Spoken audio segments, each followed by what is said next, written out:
and switch on over to Edward as soon as you're ready. We've got a couple of minute or two of lead time. Yeah, do you want to start early or wait until we hit? Let's wait a few minutes. Let's try to Okay. stay on time. I don't know. Some people might be joining like the moment they can. But I hope everyone's pumped.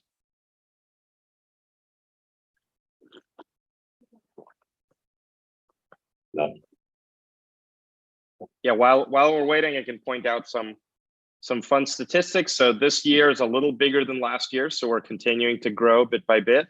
We've got, I think, 60 registrations from 30 different institutional affiliations.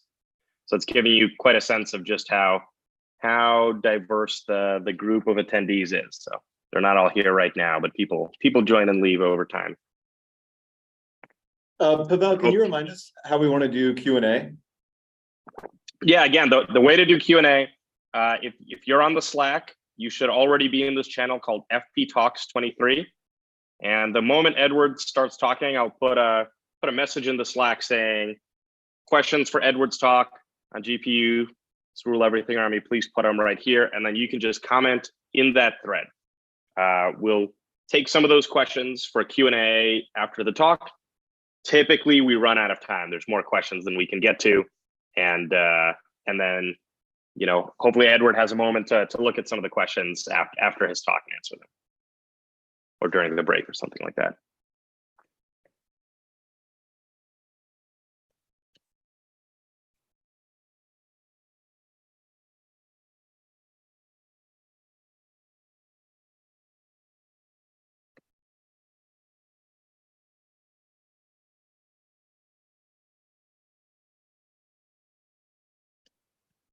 I just made that thread.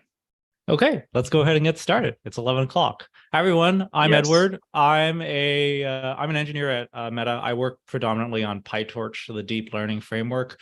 I don't normally come to FPTalks, but I do care about floating point computation because that's what deep learning is doing all the time. And Pavel graciously asked me to come and talk about, hey, what's going on? Like, what in the world of machine learning is going on with floating point computation. And I thought about this, and in the end, I was like, well, what's going on is that GPUs rule everything around me. And so in this talk, I just want to tell you about, why GPUs are such a big influence on the deep learning landscape.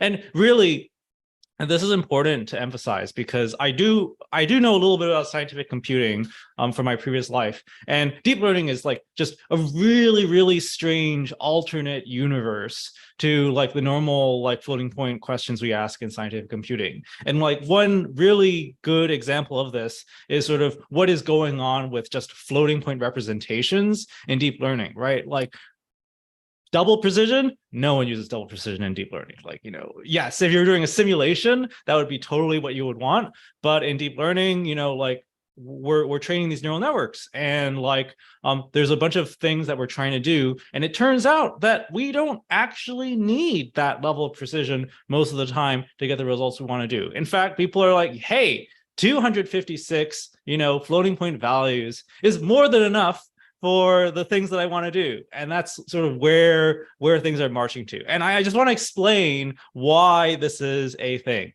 And there's going to be three parts to this explanation, right? Which is like, why are GPUs such a strange universe? Well, first, they're massively parallel, right? Like, so the main idea behind a GPU and why it used to be a graphics processing unit was you wanted to do a bunch of compute to like figure out what every pixel on your monitor wanted to be. And it turns out that like this kind of hardware is also really good for doing matrix multiplies and evaluating neural networks. So you've got these massively parallel GPUs, but actually the circuitry on them is very heterogeneous. Like, you actually need silicon to like do various operations, and some operations we put silicon into the GPUs to be able to do them very quickly, and some operations we didn't. And so that's also like a big question mark when we're designing algorithms, when we're trying to figure out, how to make things go faster on the GPUs. What we actually have on the silicon matters a lot for us. And that's probably not too surprising, but what is kind of different is like if you think about like conventional CPU computation, the basic architecture, what you expect to get on them doesn't change all that much, but it actually changes a lot from generation to generation on GPUs. And so, in my previous slide, it's like, oh yeah, we're going to, 8-bit floating point numbers, right? This would be like completely out of the question for conventional CPUs. Like, who's going to send you hardware that actually has FP8 circuitry? But like, that is what is happening with NVIDIA's latest Hopper series of compute. And the last part of this is memory bandwidth, because a huge part of computation is actually just getting the data off in the first place. And when you think about these like really big, interesting models like GPT-4 that people are talking about, it's lots and lots of floating point parameters. And so actually getting them to the streaming multiprocessors to actually do compute on them, that's a big problem. And it also influences what exactly you're going to do. And so we can see this in a microcosm. If we just look at one of the tech sheets for example, the upcoming Hopper architecture. This is for the H100 GPU, and this is something you'd put in a data center, and then you train giant models with it. And you can see, just looking at this data sheet, what exactly are they talking about? Well, they've got all of these different, things, FP64 tensor core. That's another thing I'll mention about it as well. And all of these, they talk about how many, flops you get for any given piece of computation you want to do. And one thing I want to point out is that the standard comparison with H100 would be the A100, which is the current sort of big GPU card that you can use for server compute. And when you look at the difference, flip between the two tech sheets, they actually 3x'd the number of flops for floating point computation, but they only 2x'd the memory bandwidth in this situation. So, there's this tension going on here where the hardware constraints matter a lot for how you go about designing software.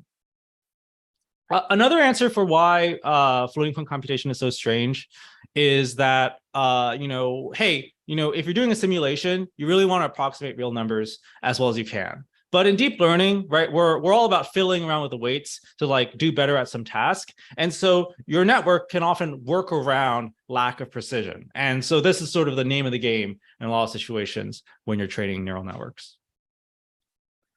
Okay. So I have I have 5 minutes, so let's go. So okay, massive parallelism. So what do I mean by massive parallelism? Well, I'm talking about teraflops worth of compute, and there's a lot of silicon, there's a lot of processors. How exactly does the GPU get all of this compute?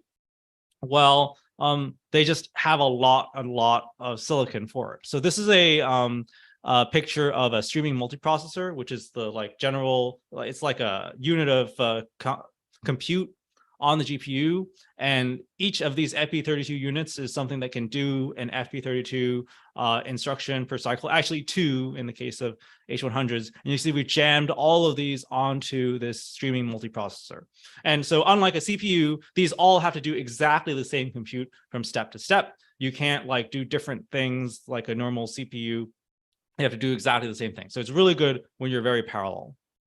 And then what they do is they paste a huge number of these SMs into a single chip.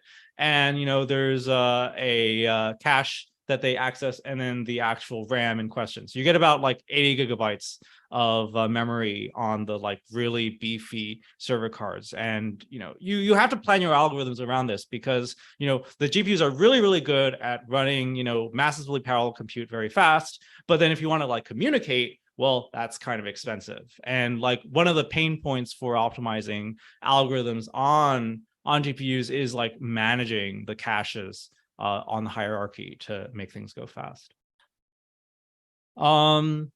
Okay, let's talk a little bit about heterogeneous flops. So I talked about all these different kinds of compute that we have, and these all correspond to silicon on the chips. And what silicon you get depends on what chips you actually have. So here is another diagram comparing the various different architectures, because NVIDIA, has different market segments, right? So there's a data center segment, which is doing all of the deep learning server compute.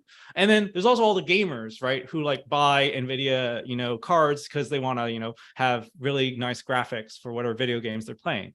And so an example of the consumer card series is the Turing series. And what you can see is that what you get on the Turing card is very different. And one thing I really want to point out is that, like, for example, you can do double precision compute on GPUs, but on the consumer cards, it's really, really bad because they really didn't put very much silicon for double precision compute in these cards. And we like one of the things I was like really interested in was there was from this community RLibM, which were these like very precise polynomial approximations for various transcendental functions. And I was like, wow, this will be cool. Can we like go ahead and put this in PyTorch? And then I was like, oh, but they're doing all of their compute in double precision, and we need to have decent performance on Turing, and Turing doesn't have any FP64 cores, so I can't do this. Ugh. You'll notice on this other side of the table that there's a huge pile of tensor cores. What's a tensor core? Well, in deep learning, we're really big about matrix multiplies, and it's kind of difficult to like build silicon that can work for arbitrary floating point computation. So like tensor cores are basically special purpose silicon that is specifically for doing matrix multiplies. Basically, you get these like 4x4 blocks, and you can multiply them together using a tensor core. And it's worth putting all of this onto the chip because matrix multiplies are really computationally expensive. They do a lot of floating point operations per byte involved. And we'll talk more about this when we get to the memory bandwidth section. One other thing that I want to point out about this tensor core computation is that it actually is typically done in lower precision.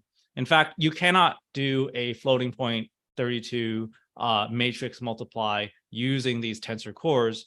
You're always actually doing it in a lower precision. In fact, it's this weird alternate universe precision, which is not IEEE 32-bit floating point numbers. It's not IEEE 16-bit floating point numbers. Instead, it's this weird format that NVIDIA made up called tensor float 32. And essentially what they did was they were like, okay, well, we don't like that FP16 reduced the exponent size bits-wise. So these diagrams are how many exponents versus mantissa bits were dedicated to each of the floating point formats. So we don't like getting rid of the exponent because that reduces your dynamic range on the computation in question.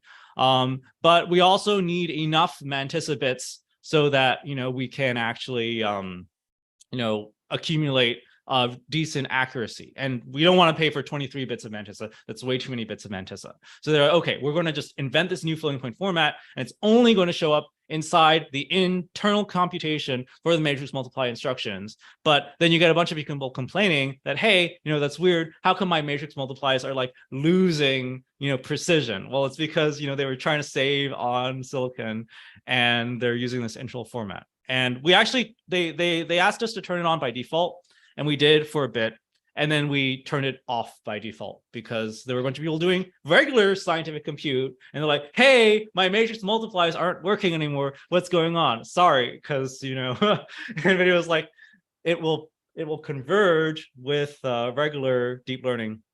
We're not here. Let's talk a little bit about floating point FP8. So this is very new. This is coming with the H100 hardware, and there's so few bits, right? So I can actually like show you on a postcard every single possible floating point number in FP8 because there's only 256 of them. This one's only 128 because I don't need to show you the negatives. They're the same as the positives. Another weird thing they did was they're not IEEE compliant for the 4-bit exponent version, because they were like, we really want more dynamic range. So they got rid of all the NANDs except for one. And so you can go a little bit further here. So weird stuff, right? And why are they doing this kind of thing? Well, it's because of this other problem, which is the memory bandwidth problem, which is that when you're trying to make things go fast on GPUs, this diagram is the most important diagram, right? It says that, as you have a bunch of flops, there's some peak flops, which just corresponds to like the speed of light, like how much silicon you actually can do on the GPU in question. And then you have a problem, which is that you have some bandwidth available to you for actually reading things out from memory. So the more compute you do per byte you get, from memory, the more utilization you get until you hit FPTalks, right? So as long as you're not actually doing enough compute on any given piece of computation, you are bandwidth bound. And this flips to compute bound only once you're actually doing enough an arithmetically intense enough operation. I am so behind. So with memory bandwidth, yeah, right, Edward, we gotta wrap up. Yeah, we gotta wrap up. Let me wrap up. Okay, so there's some stuff about memory bandwidth. I'm gonna wrap up. So let's see. So what do I want to convey to you, right? So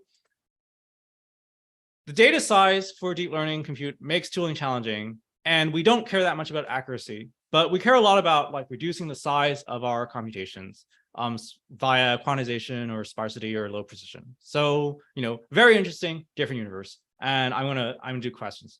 Thanks. Thank you so much, Edward. Very, very cool talk, and I know that the short format of FPTalks is a big challenge for speakers. So we probably have time for one question, and I'm just going to pick one from the chat.